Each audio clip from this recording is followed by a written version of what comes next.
Muito bem, aqui vamos começar com a 19, que as outras duas ali de cima são praticamente iguais.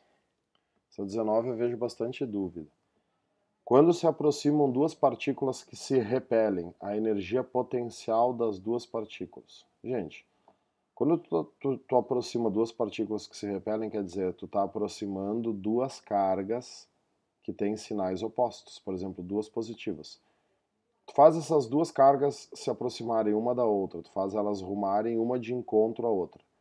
É só pensar o seguinte, né? Esse deslocamento das cargas vai ser um deslocamento forçado ou vai ser um deslocamento espontâneo? Isso vai ser forçado. As cargas não querem que tu aproxime elas. Então, o trabalho será negativo. Quando o trabalho é negativo, a variação de energia potencial é positiva. Eles trabalham em oposição de fase. A energia das cargas está aumentando. Outro jeito para te pensar, quer ver? O bom é que isso aqui te faz uma revisão.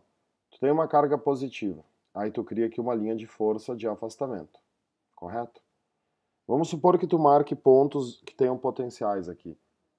Próximo da carga, o potencial é maior, longe da carga, o potencial é menor. Tipo assim, esse ponto tem um potencial de 100 volts, esse ponto tem um potencial, sei lá, de 50 volts. Estou inventando números como sempre para te entender. Tu pega uma outra carga positiva e tu faz essa carga se aproximar dessa aqui. Cara, conforme essa carga for andando, ela está arrumando para pontos de maior potencial. Olha a pergunta dele, energia potencial. O que é energia potencial? A energia potencial de uma carga é a carga vezes o potencial do ponto onde tu vai colocar ela. A carga, o valor da carga vai ser sempre o mesmo, mas o potencial está aumentando conforme tu for te aproximando. Conforme o potencial aumenta, a energia potencial aumenta. Então ela aumenta. Cuidado que muita gente coloca a letra E, aumenta e em seguida diminui, porque pensa assim, quando eu aproximo as duas, aumenta, e aí quando eu soltar, como elas vão se repelir, aí o potencial vai diminuir. Isso tá certo, só que a questão não diz isso, tá? A questão não diz que depois elas vão ser soltas. Tu não pode responder questões pensando no futuro. Agora vamos para 20, assinale a afirmativa falsa. Essa questão é muito boa, tá? Eu vejo bastante dúvida nessa questão 20. Uma carga negativa abandonada em repouso num campo eletrostático fica sujeita a uma força que realiza sobre ela um trabalho negativo. Essa é falsa. Por que ela é falsa? Porque a carga é negativa? Não, porque ela foi abandonada. Sempre que uma carga for abandonada, ela vai sofrer um deslocamento espontâneo. Quer dizer, o que a carga vai fazer? A carga vai fazer o que ela quer, né? O que são deslocamentos espontâneos? Uma carga negativa vai andar contra o campo, uma carga positiva vai andar a favor do campo. Mas sempre que o deslocamento for espontâneo, o trabalho é positivo. Tu vê, essa letra A estaria errada, mesmo que aqui dissesse uma carga positiva. Se uma carga positiva for abandonada, o deslocamento vai ser espontâneo e o trabalho dela vai ser positivo e não negativo. Beleza. A 21 e a 22. Vou limpar aqui. A diferença de potencial entre duas grandes placas é separadas de uma distância de 0,05 a 50 volts. Qual a intensidade do campo entre as placas? Bom, aí é só se lembrar que, como são grandes placas, o campo é uniforme. E aí existe a fórmula da diferença de potencial entre dois pontos ser igual ao campo vezes a distância. Te lembra que essa distância aqui pode ser a distância entre as placas. Porque a placa, isso é uma certa confusão, né? O que a gente aprendeu? Vamos desenhar aqui um campo uniforme, como sempre, né? Revisa o que tu está aprendendo. Essa distância aqui é uma distância especial. Essa distância tem que ser a distância entre as superfícies equipotenciais.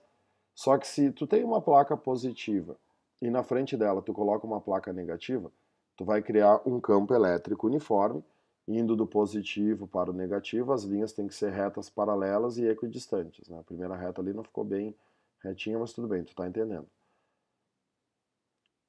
O que a gente sabe? Que se o campo é horizontal, as superfícies equipotenciais serão verticais. Então aqui tu vai ter uma superfície, aqui tu vai ter outra superfície, enfim, tu tem infinitas superfícies. Qual que é a primeira superfície? A própria placa.